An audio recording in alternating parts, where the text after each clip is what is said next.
teman-teman semua, perkenalkan nama aku Sabrina Lazati dan aku berasal dari Universitas Negeri Jakarta Pendidikan Bahasa dan Sastra Indonesia. Kali ini aku mau membahas tentang materi kuliah yang menurut aku sangat menarik banget buat dibahas nih. Nah, topik yang kali ini akan aku bahas adalah mengenai perencanaan bahasa di Indonesia. Nah, di sini sudah tertera ya di layar ada dua kata yang baru-baru ini diresmikan di Kamus Besar Bahasa Indonesia, yaitu ada kata galgah yang merupakan lawan kata haus dan juga kata kapitil yang merupakan lawan kata dari kapital. Nah, dari dua berita tersebut membuat kita pasti bertanya-tanya nggak sih siapa yang sebenarnya mengatur perencanaan bahasa kita dan siapa sih badan yang boleh mengatur bagaimana cara kita berbahasa. Nah, hal-hal tersebut diatur nih dalam perencanaan bahasa. Nah, selain bahasa berfungsi sebagai alat komunikasi, bahasa juga perlu nih untuk direncanakan agar bahasa dapat terus berkembang sesuai dengan perkembangan zaman. Mengapa sih di suatu negara itu perlu adanya perencanaan bahasa? Nah, bayangkan nih teman-teman, kalau misalkan di suatu negara itu tidak ada perencanaan bahasa, pastinya masyarakatnya akan bingung nih. Mereka akan memakai bahasa apa untuk berkomunikasi dengan orang lain. Nah, hanya itu, ini akan menyebabkan bahasa yang mereka gunakan itu akan banyak kesalahpahaman atau bahkan tergeserkan nih teman-teman dengan bahasa lain. Tapi tenang aja nih teman-teman, karena di Indonesia sendiri sudah ada badan yang mengatur tentang perencanaan bahasa di Indonesia, yaitu Badan Pengembangan dan Pembinaan Bahasa, atau yang kerap disapa dengan Badan Bahasa. Iya, Badan Bahasa yang dinaungi oleh Kementerian Pendidikan Dasar dan Menengah. Nah, logonya lucu banget kan ya teman-teman?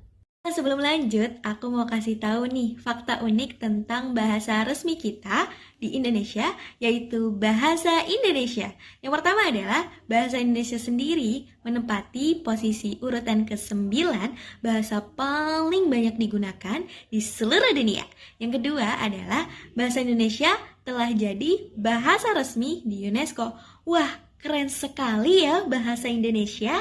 Sekarang kita akan bahas mengenai perencanaan bahasa yang terdiri dari 3 aspek dan biasanya 3 aspek ini digunakan di banyak negara.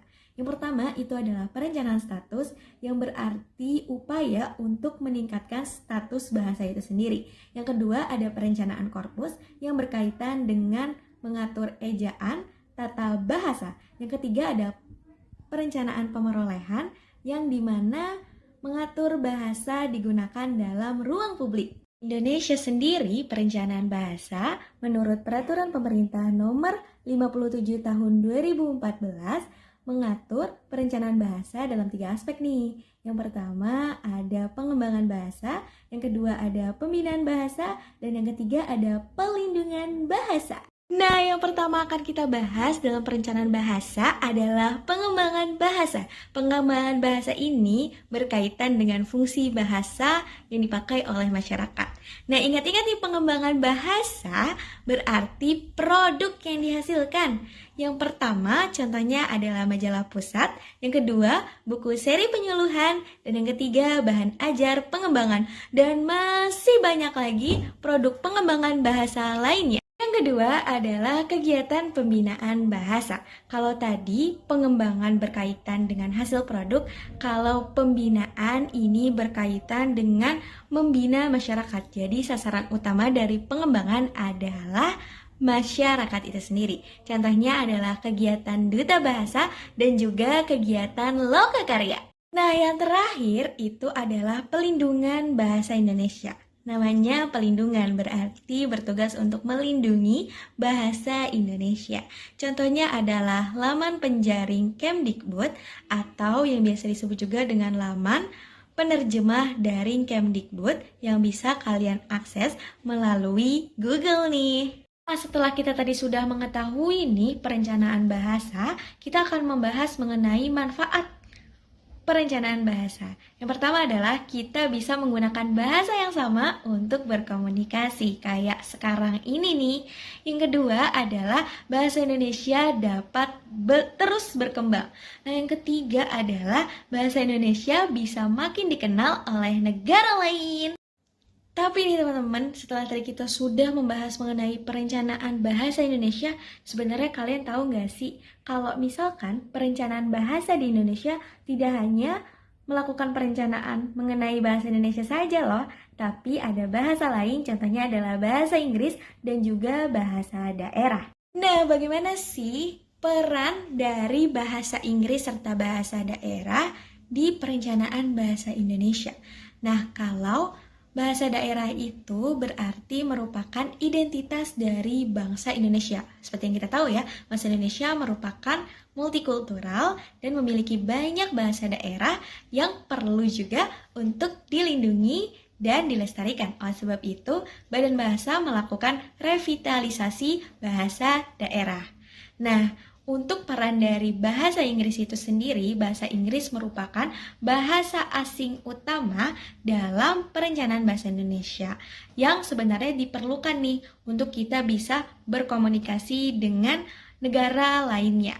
Oleh sebab itu, bahasa Inggris juga perlu dipelajari tapi tanpa menggeser peran dari bahasa Indonesia di negara kita sendiri. Nah, dalam perencanaan bahasa di Indonesia, seringkali adanya tantangan nih di Indonesia itu sendiri. Apa aja sih tantangannya? Yang pertama, banyaknya bahasa daerah di Indonesia yang terancam punah. Yang kedua adalah banyaknya fenomena campur kode, yaitu suka mencampurkan antara bahasa Inggris dan bahasa Indonesia yang tentunya ini akan merusak citra bahasa.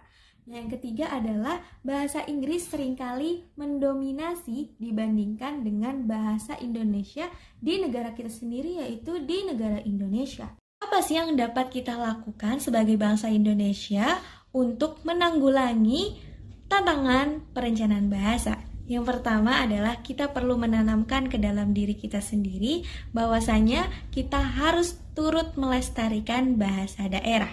Yang kedua, kita patutnya bangga nih dengan penggunaan bahasa Indonesia khususnya di negara kita sendiri, yaitu Indonesia. Dan kita juga bisa nih memanfaatkan konten di media sosial dengan cara kita membuat konten mengenai analisis bahasa, ataupun konten-konten ringan lainnya yang berkaitan dengan pelestarian bahasa Indonesia maupun bahasa daerah.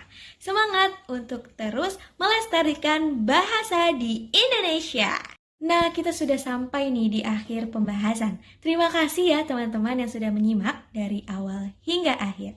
Mari kita terus mengutamakan bahasa Indonesia, melestarikan bahasa daerah, dan kuasai bahasa asing. Terima kasih dan sampai jumpa.